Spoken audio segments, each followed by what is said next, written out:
като част от фестивала на актьорското майсторство Любимец 13, екипа на театър взе решение да учреди една награда, която се казва Лице на Димитровградския театър.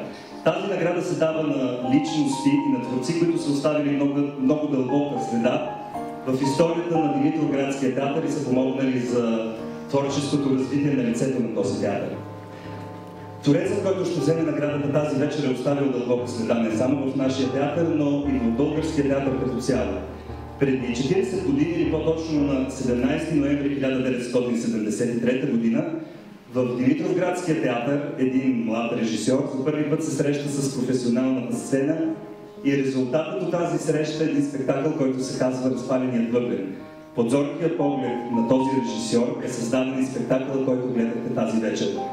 Уважаеми госпожи и господа, искам да поканя да дойде тук при мен професор Иван Добчев.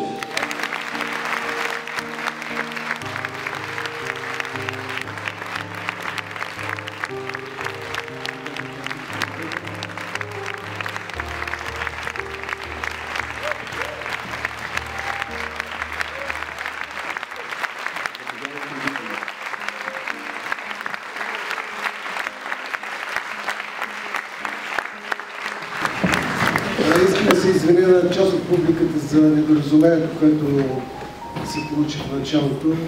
Някакси не можахме да синхронизираме началото с...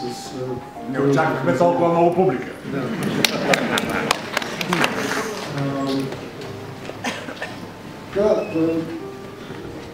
Тази награда е Павел Мария, предателни, защото аз наистина този салон, тази сграда, тази сцена започнах да стана режисьор. Тук бяха първите ми часове, първите ми дни, първите ми години. Тук срещнах много хора, които са оставили следа в моя живот, в моята биография, в моето изграждане като творец, като режисьор. Един прекрасен ръководител, директор Георги Налбантов, с който сме до ден днешен близки приятели. Тук срещнах актьори като Мама Злата, Златина Тодева, която наистина е една от легендите на българския театър. Тук срещнах Моше Дворецки, един невероятен човек и актьор, Георги Свинаров, Костин Стайков.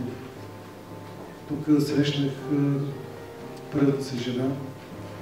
Тук се, така се каже, се появи във време на тази среща и сина ми. Тук срещнах любовта на тая публика, нейната пристрастност, тя много обичаше театъра си. Театъра беше много важно нещо за Димитровград, за хората на Димитровград, за духа им. И това по някакъв начин, мисля, ми е помогнало да стана този режисьор, който съм в момента,